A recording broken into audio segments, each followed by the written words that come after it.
Buenas tardes, soy el doctor Jesús Torres Espinosa.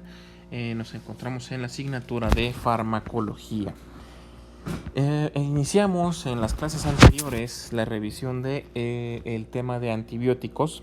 Hasta el momento empezamos a revisar lo que son los betalactámicos. Entre los betalactámicos revisamos rápidamente lo que son todos los derivados de la penicilina. Entre ellos, pues las aminopenicilinas, las penicilinas sintéticas, la penicilina G, la cristalina. Vimos parte de sus mecanismos de acción, sus interacciones, sus indicaciones, el metabolismo que llevan.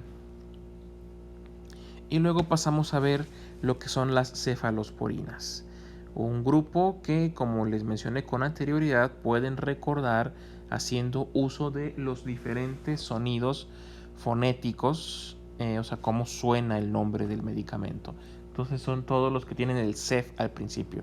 Ceftriaxona, cefalexina, cefaclor y así sucesivamente. Nada más hay que recordar cuáles son de qué generación. Recuerden que son 4 generaciones de cefalosporinas y cada generación tiene una indicación en particular. O sea, sirven para algún tipo de microorganismo. No todas sirven para todos los microorganismos. Ahora, continuando con las cefalosporinas, vimos también parte del uso de antibióticos de forma indiscriminada. Podría generarnos algunas complicaciones como es la colitis pseudomembranosa. Esto a causa de que pues, el uso de antibióticos de amplio espectro, recuerden que el amplio espectro es que son capaces de matar una gran cantidad de bacterias. Recuerden que en estos momentos pues, los betalactámicos, hasta donde vamos, son medicamentos bactericidas, quiere decir que matan a las bacterias, las destruyen, como lisando la pared bacteriana, ¿sí? Lisando la pared celular. Ahora, bueno, no solo destruyendo la pared celular, sino también impidiendo que se formen, ¿sí? De ahí que muchos de ellos tengan una interacción negativa al mezclarse con bacteriostáticos, que su función es detener el metabolismo de la bacteria. Entonces, si tienes el metabolismo de la bacteria, no se va a mover, no va a hacer nada. Entonces, no puedes evitar que se destruya la membrana, esta pared celular, porque lo que hacen es destruir la pared celular, pero desde su origen, evitando que se forme.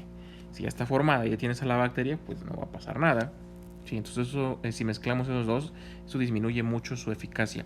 Ahora, las cefalosporinas van a tener una lista de interacciones, o sea, sustancias o medicamentos con los cuales van a pasar algunas alteraciones en cuanto a la cinética de estos fármacos. Entonces, primeramente las cefalosporinas son nefrotóxicos. De hecho, la gran mayoría de los fármacos que utilizamos, decíamos analgésicos, antibióticos, antihipertensivos, todos tienen algo de nefrotoxicidad, que es decir, que dañan al riñón.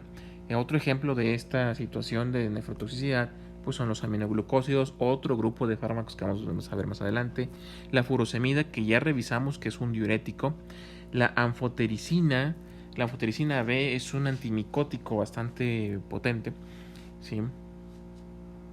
Ahora, estos medicamentos, los aminoglucósidos, la furosemida o la anfotericina, tienen la capacidad de potenciar todavía más la toxicidad de cefalosporinas como la cefalotina, la cefalocina o cefasolina, y la cefalexina.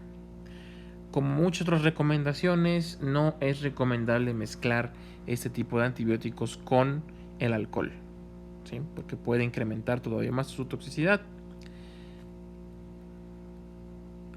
Ahora, si mezclamos, por ejemplo, en este caso tenemos la cefodopoxina o el Proxetil en su nombre de patente. Si se mezcla con antagonistas H2, que no los hemos visto, los antagonistas H2 o inhibidores de la histamina a nivel de los receptores 2, esos inhibidores H2 son utilizados como antiulcerosos, medicamentos que se utilizan en el tratamiento de la gastritis, como la ranitidina o la cimetidina. Esto va a disminuir la absorción de la cefpodoxima. Entonces no se recomienda el uso, aunque igual la cefalosporina, conocida como cefpodoxima, es poco frecuente su uso, pero si se llegara a requerir, hay que recordar que no se debe de mezclar con este tipo de medicamentos. Luego el Probenecid va a incrementar las concentraciones séricas de estas cefalosporinas, que son el cefadroxilo, la cefalexina, el cefaclor, el cefprozil, la cefuroxima, la cefodicima y la cefotaxima, puras cefalosporinas. Si se incrementa la concentración, pues nos podría servir para manejar dosis menores, pero podría ser igual incrementar de esta forma la toxicidad que ya de por sí tienen estas cefalosporinas. No se mezcla tampoco con los anticoagulantes, porque eso puede incrementar un riesgo de hemorragia que ya de por sí nos lo están dando los anticoagulantes. Puede haber cierta sinergia, ¿sí? Si utilizamos, por otro lado, anticonvulsivantes en pacientes que ya padecen de por sí de epilepsia, no es recomendable utilizar cefalosporinas porque se van a alterar sus concentraciones, pueden disminuir o aumentar.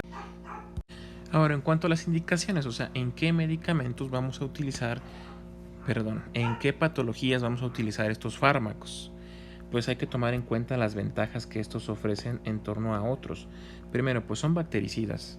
Entonces, normalmente cuando damos un tratamiento antibiótico vamos a tratar de usar bactericidas en vez de bacteriostáticos, aunque igual vamos a revisar las ventajas de estos últimos. Vamos a tener que seleccionar aquellos que sean poco tóxicas y presenten un mayor espectro, porque como les he dicho, en mayor parte de las infecciones vamos a dar tratamiento empírico, vamos a darlos bajo la sospecha de qué microorganismo creemos que pueda estar provocando la patología, a menos claro que tengamos un cultivo que nos asegure qué bacteria es la que estamos atacando. Entonces, si no sabemos qué bacteria, vamos a dar un amplio espectro, el típico escopetazo de que si damos un medicamento que ocupe muchas bacterias, que pueda matar a muchas bacterias diferentes, pues probablemente logremos un tratamiento adecuado. Ahora, son activas contra estafilococos penicilo resistentes, o sea, con algunas cepas de estafilococo que no son susceptibles al uso de las penicilinas, aunque en la actualidad pues resulta que también ya hay muchos microorganismos que ya son resistentes también a las cefalosporinas por el uso indiscriminado de esas últimas, en particular de la ceftriaxona. Algunas de ellas, como la cefalexina, son utilizadas por la vía oral, no todas son, la mayoría son intramusculares e intravenosas. Ahora, algunas de las de primera generación, como la cefalexina, son utilizadas en una gran variedad de infecciones, como infecciones de vías urinarias, que son principalmente producidas por el Escherichia coli, la Klebsiella o el Proteus mirabilis. Otras son utilizadas en la otitis media aguda o en el caso de sinusitis en algunos pacientes. Son alternativas a la amoxicilina en caso de que haya resistencia en infecciones por Streptococcus pyogenes o Streptococcus pneumoniae.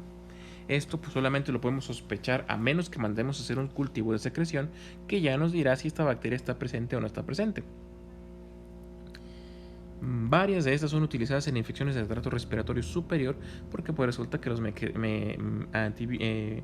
patógenos más comunes que nos producen infecciones tales como la amigdalitis o la faringitis pues son susceptibles a este tipo de antibióticos, por eso los utilizamos. Y también en infecciones de las cavidades orales por patógenos comunes que encontramos en la flora y que pues son susceptibles a este tipo de antibióticos. Ahora, lo que sería lo siguiente pertinente revisar son los inhibidores de la beta-lactamasa. La beta-lactamasa es una enzima producida por algunas bacterias. Esta beta-lactamasa, pues lo que hace es degradar a todos los fármacos con anillo beta-lactámicos, a todos los beta-lactámicos derivados de las penicilinas. Entonces, si a alguna penicilina le agregamos un inhibidor de la beta-lactamasa, entonces pues no va a poder ser degradado por estas bacterias resistentes y va a hacer su efecto, va a finalmente matar a la bacteria. En este caso vemos una lista ya de aminopenicilinas y alguna cefalosporina ahí perdida, pero los inhibidores de las beta-lactamasas van a ser como el sulbactam o el ácido clavulánico y tazobactam. Son los más comunes y típicamente pues están agregados a la amoxicilina. El más común que han de haber escuchado alguna vez es la amoxicilina con ácido clavulánico. Este ácido clavulánico es el más común en ser agregado a una aminopenicilina para mejorar su espectro y mejorar su resistencia a las beta-lactamasas. Como pues les mencionaba, todos estos antibióticos Tanto las penicilinas como las cefalosporinas tienen dentro de su constitución química un anillo beta-lactámico. Es un anillo químico de 4 átomos. Las beta-lactamasas o lactamasas pues rompen este anillo y destruyen completamente, inactivan las propiedades antimicrobianas de la molécula. Estas van a ser producidas principalmente por bacterias gram positivas, que ya deben de saber ejemplos de bacterias gram positivas gracias a su clase de microbiología, ¿sí? Y por lo general pues van a ser cepas que son resistentes a la penicilina y en algunos casos a algunas cefalosporinas, pero esta resistencia va a depender directamente del porcentaje de producción de beta-lactamasa. Los efectos adversos de estos inhibidores, aunados ya de por sí a los que ya tienen las penicilinas, pues va a ser primeramente diarrea de tipo irritativo por la irritación del tracto digestivo, por el consumo del fármaco. El rash que se puede presentar es básicamente una reacción cutánea de alergia o de hipersensibilidad al medicamento. Y en algunos casos ciertas alteraciones hepáticas muy leves que pues pueden ser reversibles con el simple hecho de descontinuar el medicamento. Sus indicaciones pues van a ser principalmente en infecciones que sospechemos que sean mixtas, o sea, con aerobios y anaerobios, con patógenos que sean gram positivos propiamente también, que acabamos de decir que son los que más producen beta-lactamasa. En donde haya patógenos respiratorios habituales, ¿sí? Como es el Haemophilus influenza y el M. catarrhalis. Algunas infecciones en las cuales vayamos a poder pasar de una vía parenteral a una vía enteral porque haya mejorado nuestro paciente. En el caso de ciertas infecciones intrahospitalarias relacionadas o no a algunas cirugías, infecciones de vías respiratorias altas o de garganta, de nariz, nasofaringe, sinusitis, otitis media aguda, en la faringitis aguda de tipo bacteriano, abscesos periamigdalinos, que es una complicación de la amigdalitis en la cual se forma un absceso en el espacio preamigdalino, en la fosa donde está alojada la amígdala, y otros procesos infecciosos de origen odontogénico, o sea que fueron provocados por alguna infección en las encías o en los dientes, que tengan alguna caries o algo así. Ahora, pasando ya a otro grupo de fármacos antibióticos, tenemos los que son los inhibidores de la síntesis de proteínas. Las proteínas, como mencioné con anterioridad, tenemos funcionales y proteínas estructurales. Las funcionales tienen funciones de estimular funciones celulares de diferente tipo. Son como por ejemplo las hormonas, algunos tipos de enzimas, ¿sí? Que más que nada su función es de generar alguna especie de reacción química.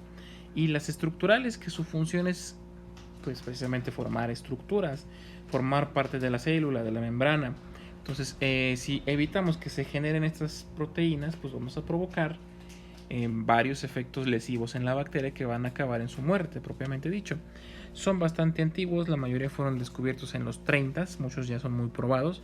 Algunos de los grupos que encontramos en ellos van a ser los aminoglucósidos y lo que son las tetraciclinas. Dentro de los aminoglucósidos tenemos algunos muy conocidos como son la gentamicina y la amicacina, así como la streptomicina, kanamicina y neomicina. Vamos a ver algunas características de estos. El asunto con los aminoglucósidos es que son ototóxicos, o sea que pueden dañar el oído si no se utilizan en las cantidades correctas.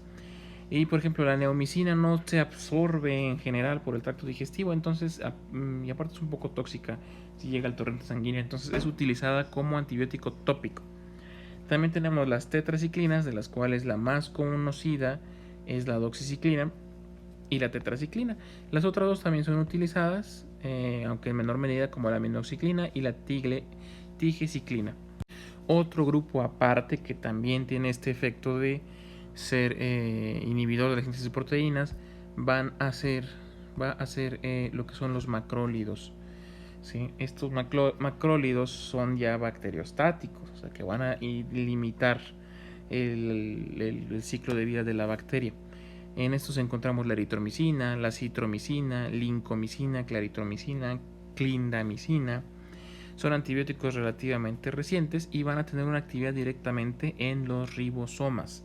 Entonces van a evitar que se sinteticen las proteínas, evitando la transcripción del ADN por los ribosomas. Entonces, pues si evitamos que se genere esa transcripción, pues no se puede construir la proteína. Y si no se forma la proteína, la función que ésta llenaba, pues va a quedar en blanco, va a quedar vacía. Entonces, si detenemos propiamente ya el metabolismo de la celular de las bacterias, pues estas van a acabar por tener alguna falla catastrófica y morir. Los aminoglucósidos van a tener un espectro relativamente selectivo, ya que funcionan contra gérmenes gram negativos y enterobacterias, o sea, bacterias que encontramos en el tracto digestivo de forma cotidiana.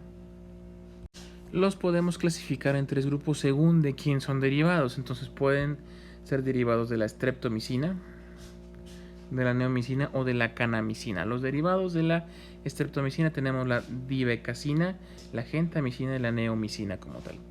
De esta misma neomicina encontramos como derivados a la amicacina, la cisomicina y la framicetina. Y tenemos también a la kanamicina, que nos genera la tobramicina y la netilmicina. La tobramicina la ocupamos como colirio principalmente, y la neomicina también se utiliza como colirio o como agente tópico porque no tiene buena absorción, además de su toxicidad. De estos fármacos que menciono, los más comunes van a ser, o más representativos, son la amicacina y la gentamicina, ¿sí?